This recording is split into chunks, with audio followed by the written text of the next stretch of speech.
is really cold out here. It did actually get down to about 30 degrees outside. Thankfully, in the tent, it stays about 5 to 10 degrees warmer than ambient, so it wasn't as bad. But if I didn't have 2 layers of sleeping bags, I would have been shivering and freezing all night. I probably would have had just, I don't know what I would have done, but I'm glad I looked ahead at the temps because I needed that extra tent. I didn't have to go for the hand warmers. I actually was very comfortable, and with the ground that I'm on, and then this mat, I was actually very comfortable. I slept almost better than I do at home. Breakfast is another Cliff Turd bar. I don't think my water froze. I didn't think about that till about midnight, or actually, well, I think it was about 2:30 I woke up, and I thought about what if my water freezes. But other than that, it's about time to pack up. Let's see, it's 5:35, so time to get going. One more piece of gear I should mention that I brought with because of the cold is this Air Force issued sleeping shirt.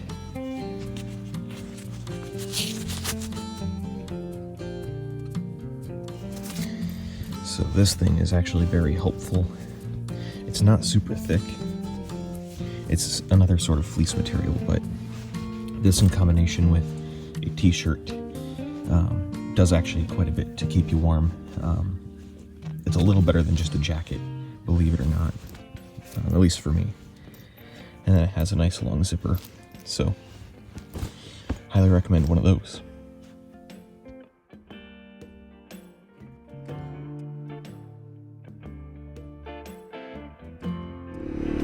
All right, here we go, day 2, going from Danbury, and with, well, if everything goes to plan, we'll be in Brule Lake by late afternoon. So we'll be going through, well, from Danbury through Duluth and Superior, and then over through Island Lake, and then that's pretty much where everything becomes the middle of nowhere. Hopefully pick up lunch somewhere along the way, probably make a fuel stop down in Tofty, then go back up and then get to Brule Lake. But shortly after we leave Danbury, I plan on making just a little stop to a really cool place. Probably isn't a place that seems all that cool to some people, but I think it's rather neat.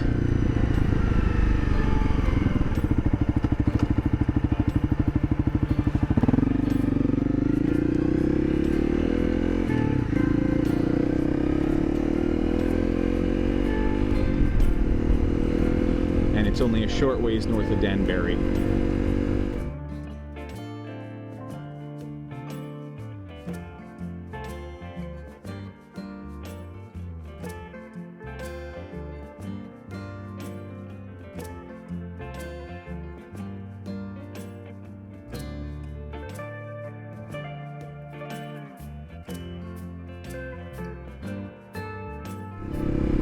Alright, now this is Wisconsin 35.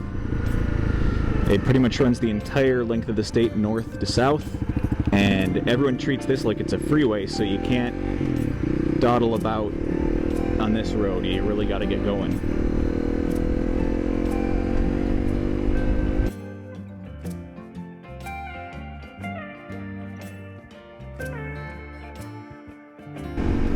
Yellow River. This is the lower part of it. And that again feeds from Big Yellow and then Little Yellow Lake.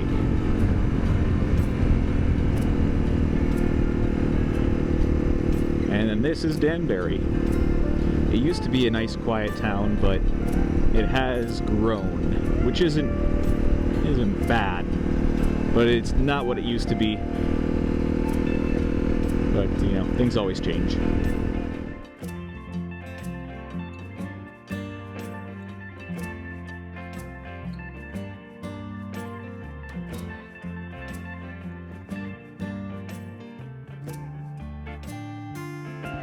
Alright, so I was a little off. It's a little further than I thought it was going to be to get to here. This is the St. Croix River. That's the bridge. This road is the one we want to go on, but now we're going to be following a Prius, and we're probably going to be twice as fast as that Prius, so I will wait here for a minute. You can take a look, hopefully you can see it, of our route for the day. Here is where we're going to end this route and then start on option B.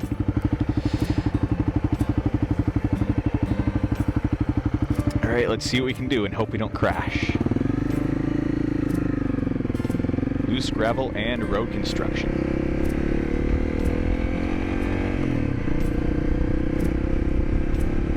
We'll go nice and slow. And now we got a truck behind us. Looks like everyone's trying to come here today. There are some people that live back here as well.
Alright, we're here.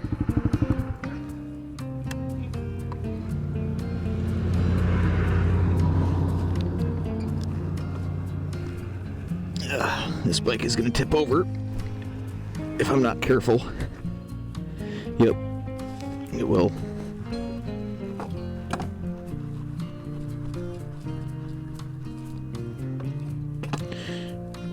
I'll fix that before I leave. Right down there is the point where Minnesota and Wisconsin become separate states. And this road right here is the state line. This is known as State Line Road. Over here is Wisconsin. And if I carefully walk across the street, this is Minnesota. Isn't that neat?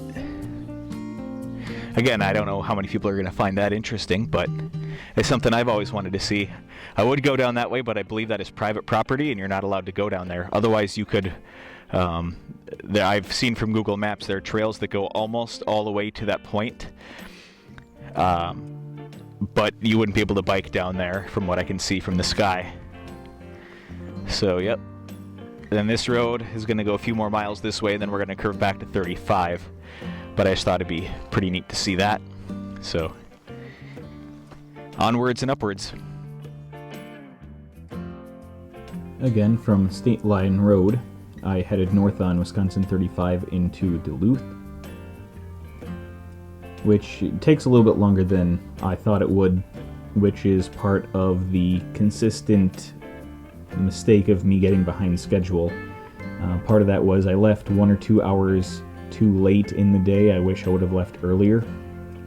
But I was taking my time trying to enjoy things, but that just pushed me further and further behind schedule. So I think part of the problem is I just bit off more than I could chew with my plan for day 2. So, and I'm quite familiar with Duluth. I actually went to college there for a couple of years, and as a visitor or tourist, the town is quite nice, but it really wasn't a good fit for me living there, so I did eventually move away. There was some road construction on Interstate 35, but thankfully I was able to avoid most of that. And here you can just see me kind of going up and down the freeway stretch. This is another place where Google Maps kind of turned me wrong, where the road it gave me that I should go on was not the one I actually needed to go on. So it sent me the wrong way, which I do know the town fairly well, but I figured, well, trust the map, trust Google, and that's just another lesson of never trust the map and do not trust Google. I eventually made it out of there and up to a place called Island Lake, and I ate at the Island Lake Inn. I had a Castle Danger Cream Ale, which was excellent, and I was actually paid for by my waitress. Because the wait there was a little longer, she bought my drink for me, and the food is very good, so I highly recommend going to the Island Lake Inn. Awesome restaurant, awesome people. It was a good time. And after staying there for a little while, I then continued northeast. I don't remember, I think this was this Forest Road 172? Or maybe that was later. Anyway, I continued on some of these forest roads and interweaving a couple larger paved roads that eventually got me to my destination. I must say, these roads are so beautiful. I just wish I could have stopped at just about every single lake and taken pictures and stuff, but at this point I was starting to realize that I was getting behind schedule, and that just kept getting worse and worse the more time went on. I didn't really make any mistakes as far as navigation. The roads were pretty easy to follow, and if I would have, made any wrong turns, I would have had more trouble.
stopped here in Isabella, Minnesota, right by the Stony River Cafe. I didn't go inside. I don't really have time for any more detours today. Just stopped for a gas bag fill up and then on to that road, which is County 172.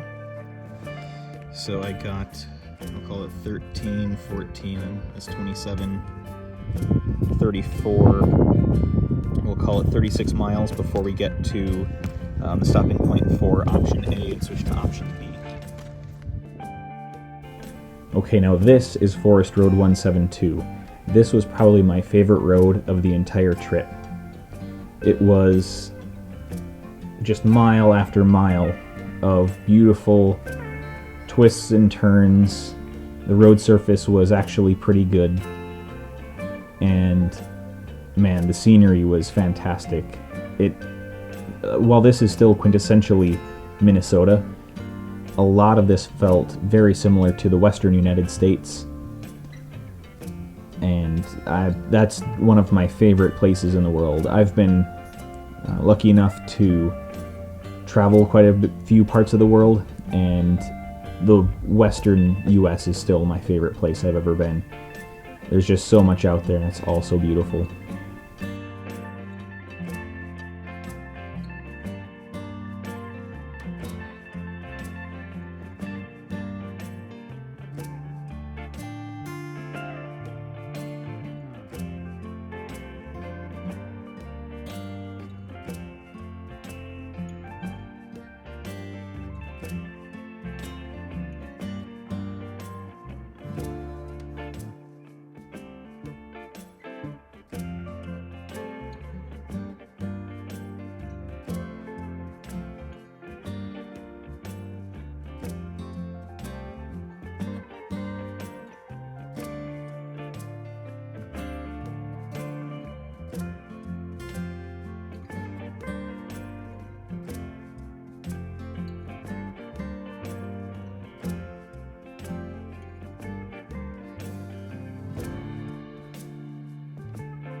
So earlier this year there was a forest fire here in the Boundary Waters, and I think this is part of it.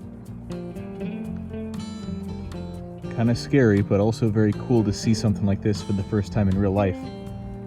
Something from a really recent fire. And I can see why these trees, a lot of them are really red and dry and dead. Too bad, but we'll be moving on.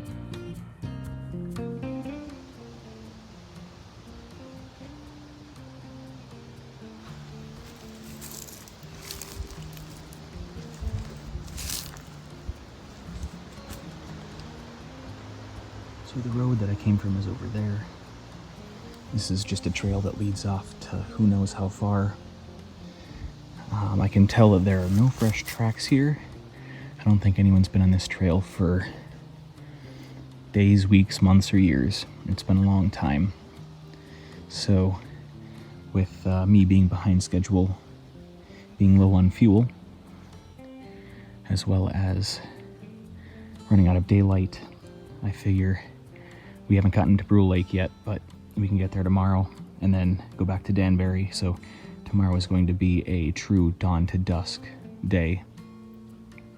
Time for some supper. So on our way up to Superior and Duluth this morning, the road we took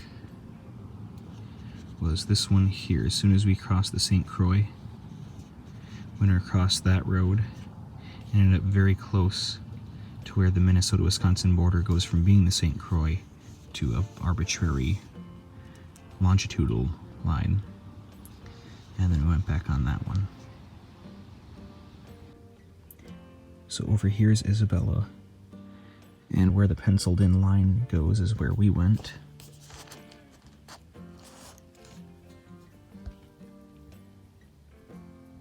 All the way to here. And then we are somewhere in here.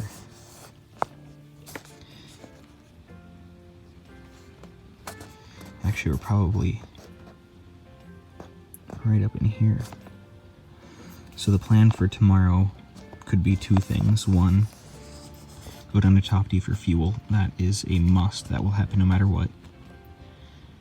And then from there we can either go back up to where we split off with the option B and take the easier, faster road up to Brule, and then take the more fun road back down over to Lutzen. Or the other option is from Top-D. We can take the option B, which is on 338C, and then meet up with the road that would take us up there anyway. The thing I like about this is that I know we can do it, and I know I'll have time to go all the way up there and then all the way back and still get back to Danbury in a reasonable day. I don't know how long it's going to take to do this section.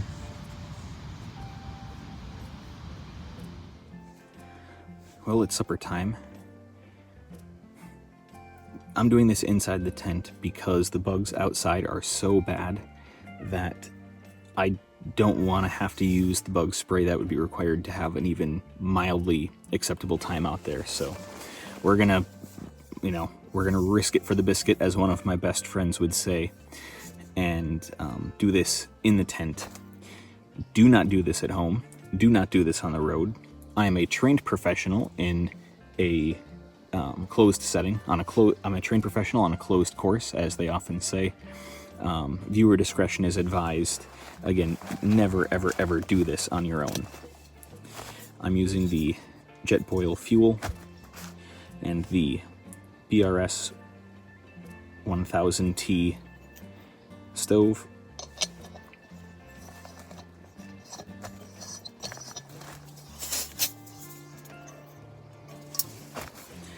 For the amount of time it takes to boil us, 1 cup of water, I think I will be just fine with, whatever carbon monoxide and other things are let off by this. People have done worse. Let's just leave it at that. The meal I will be having is my favorite menu number 9 beef stew. And this requires 1 3/4 cups of water, 14 fluid ounces, or 414 milliliters. And I will be using a genuine Northwest Airlines spoon. Yes, they still have them out there if you know where to look. So the nice thing about having a Camelback is that the siphon feed out of it is basically like having running water. So I'm actually only going to fill this thing up to 12 ounces because I don't need to have a full 14-ounce meal. That seems excessive to me.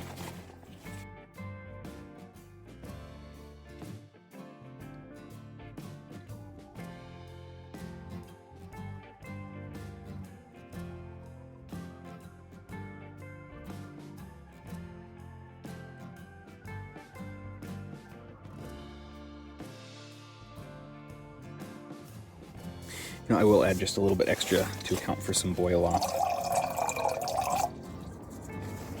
Not much, just a little bit.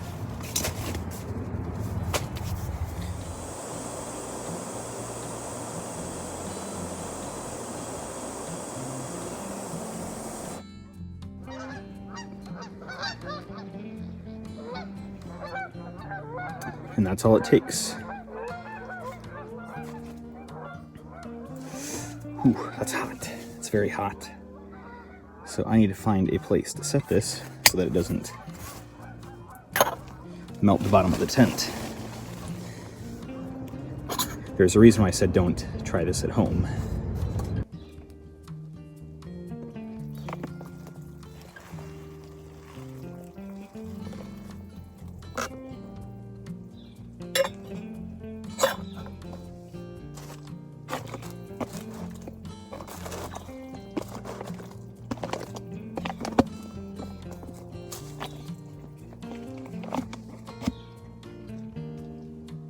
Don't forget your dessert packet.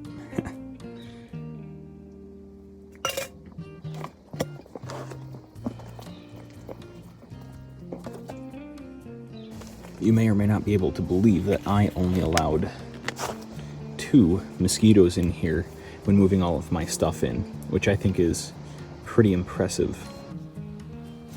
Since the ground here is so rocky, I was not able to use any of my tent stakes to hold this tent down. My bike is up there, and that's holding the vestibule out, and basically I'm just gonna hope that the wind doesn't get too high and that the weight in each corner will just keep it down. It's not supposed to rain tonight, and I am protected by quite dense foliage outside that you cannot see from in here, so I don't think the wind should get too bad. I think these meals are pretty good, but I don't think they're quite as good as MREs. But they pack down a lot lighter and smaller than an MRE, so it really is the way to go if you're trying to do ultralight motocamping or backpacking. So this is the first time I've been, I'd say, properly camping since I was in about 6th or 7th grade. And this is the first time I've ever camped alone. That does make me a bit nervous, because when you're sleeping at night, every noise becomes a threat, at least in your brain when you're trying to sleep. So I'm hoping I can get some half-decent sleep tonight. Well, that is the end of day 2. It did not end quite the way I was expecting it to, but that's how these trips go. I was able to make the best of it, and I did end the day at 1,500 miles on the dot. So I will see you next week for day 3, which is much shorter, I will warn you. Much, much shorter, and you'll see why next week.